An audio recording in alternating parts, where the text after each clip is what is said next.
Salam Bapak Ibu, selamat jumpa kembali dalam renungan firman Tuhan pada hari ini.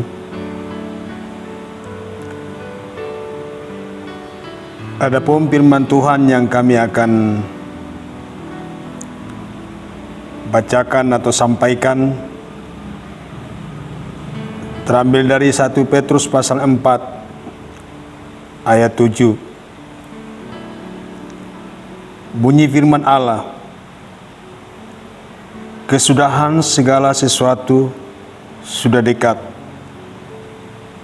Karena itu, kuasailah dirimu dan jadilah tenang supaya kamu dapat berdoa. Bapak Ibu yang dikasihi oleh Tuhan,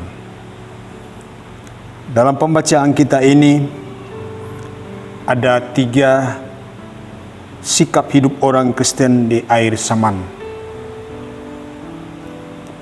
Hari-hari terakhir ini, kalau kita memperhatikan kekristenan kita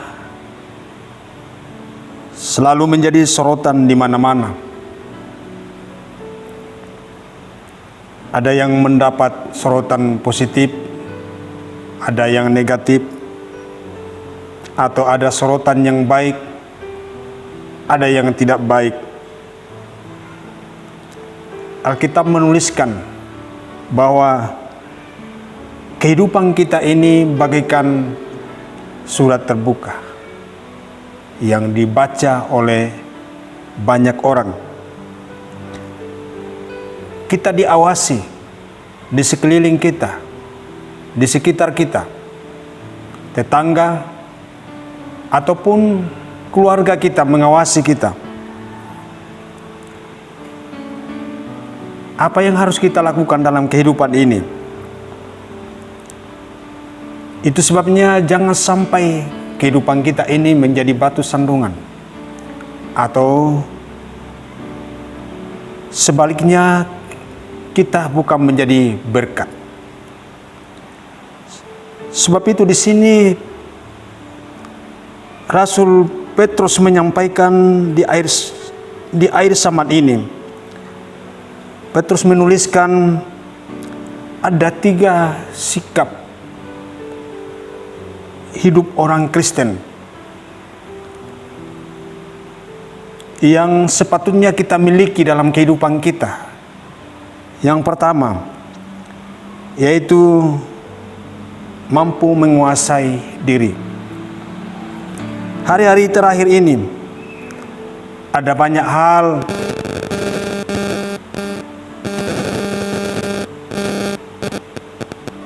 yang dapat memancing kehidupan kita untuk bisa melakukan dosa ataupun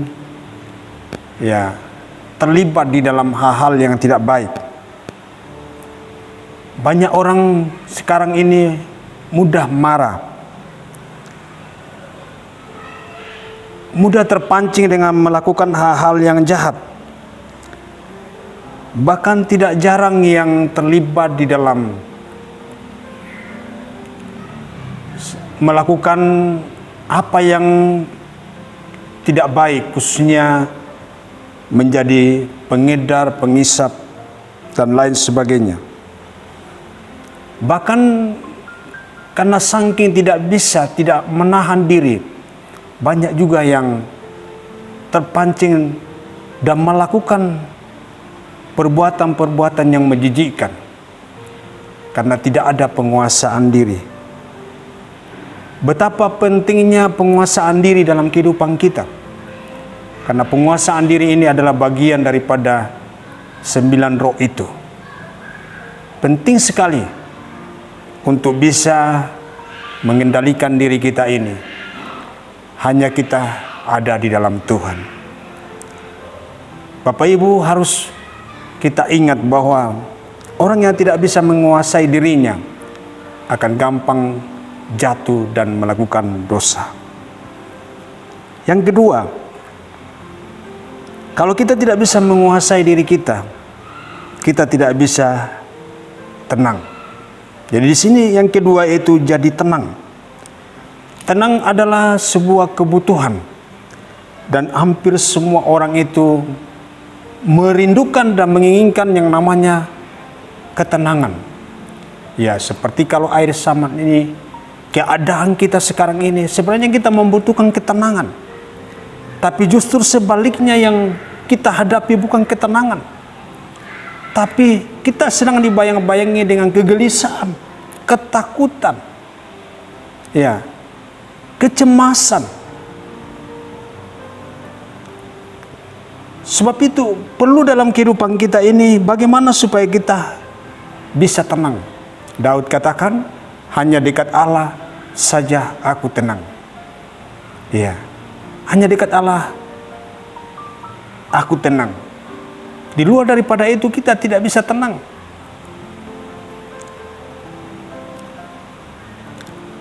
Alkitab sendiri mengatakan dalam Yesaya 30 ayat yang ke-15b, dalam tinggal tenang dan percaya terletak kekuatanmu.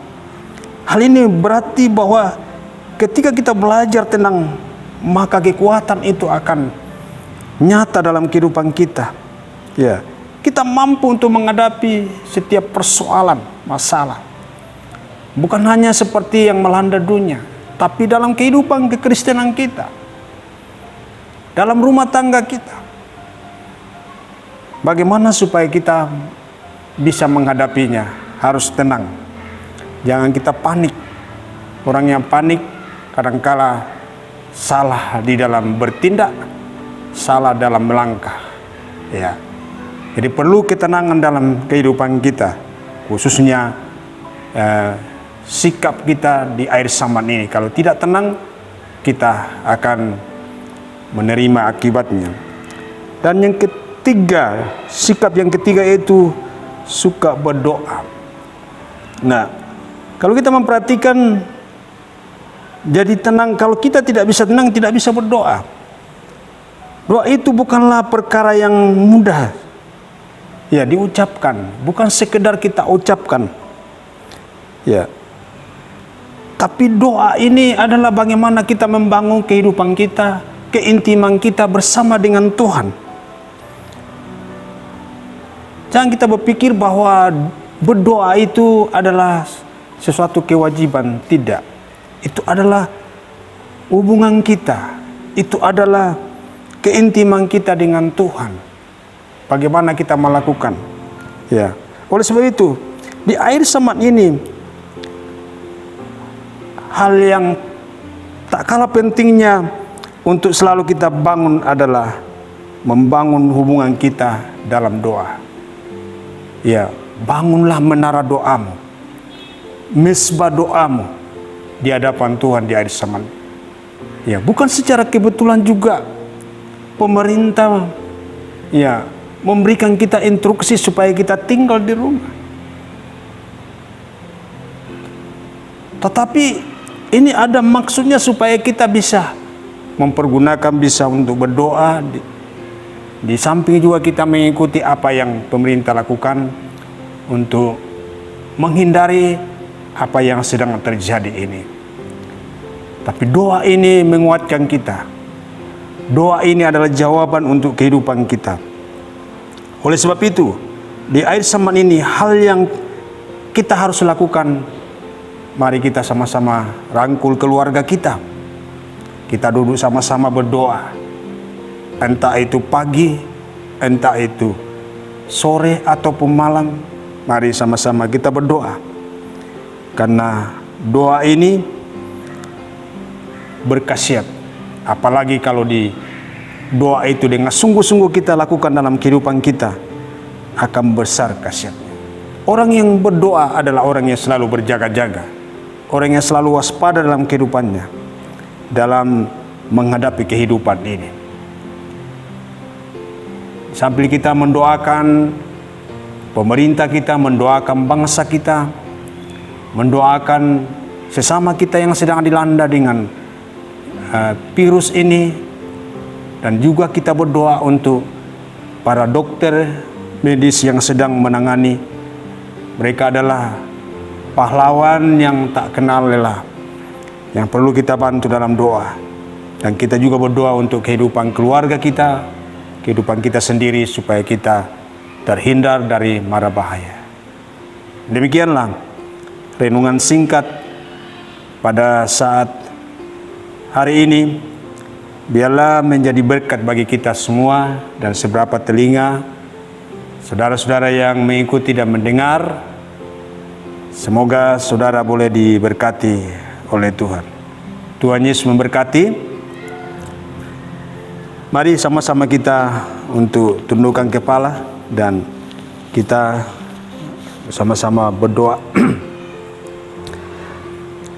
Maha besar Bapa kami dalam surga, kami bersyukur pada hari ini Tuhan izinkan kami boleh bersekutu mendengarkan firman-Mu yang mengingatkan kami bahwa di akhir zaman ini kami harus ya Tuhan menguasai diri kami, kehidupan kami, supaya kami jangan gampang terpancing dengan keadaan, bahkan supaya kami bisa tenang dalam menghadapi semuanya ini.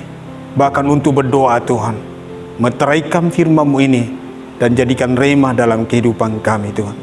Seberapa jemaat-Mu, umat-Mu yang mendengar, Tuhan Engkau memberkati. Izinkan kami untuk berdoa untuk bangsa dan negara kami ini yang sedang berjuang untuk melawannya Tuhan, mematahkan rantai ya Tuhan virus corona ini Tuhan. Tuhan mampukan dan sanggupkan yang sudah sekian lama ya meninggalkan rumah, bekerja di lapangan, tak kenal lelah, baik pun presiden, bahkan aparat TNI, Polri, Angkatan Darat, Udara, Laut, Polri, semua tidak terkecuali. Berkatilah dan pakailah mereka. Bahkan juga para dewan dokter medis ya Tuhan yang menangani, oh Tuhan, umat-umat-Mu yang oh Tuhan terkena dengan virus ini Tuhan. Kami berdoa, berkatilah, pakailah mereka dan kuatkan mereka ya Tuhan. Kami mendoakan juga khususnya daerah kami Kota Nunukan ini, berkati Tuhan, dan sekalipun masuk zona merah Tuhan, dan mampukan kami untuk bersama-sama melawan dan boleh ya Tuhan mengikuti apa yang menjadi instruksi pemerintah, sehingga kami terbebas ya Tuhan, bahkan bersama-sama boleh ya Tuhan melawan ya Tuhan tipu daya muslihat kuasa kegelapan ini Tuhan. Berdoa bagi semua umat-umat-Mu yang ada di dalamnya, pemerintah kami Kabupaten Nunukan, berkati ya Tuhan. Terima kasih Bapa. Demikian pun seluruh jemaat-Mu, keluarga kami dimanapun mereka berada. Bahkan kami tetap mendoakan bangsa-bangsa di bumi yang sedang meratap dan menangis Tuhan. Mari Tuhan kuatkan mereka untuk menghadapi semuanya ini. Terpujilah nama-Mu Tuhan, untuk ya Tuhan apa yang kami lakukan melalui sosial media ini Tuhan. Berkati ya Tuhan, khususnya bagi Bapak Onesimus yang sedang ya Tuhan melakukannya Tuhan siaran ini. Biarlah terus Engkau pakai dan alat ini akan guna hormat dan kemuliaan nama Tuhan. Ini doa kami Tuhan. Di dalam nama Yesus Kristus kami bersyukur dan berdoa. Haleluya. Amin.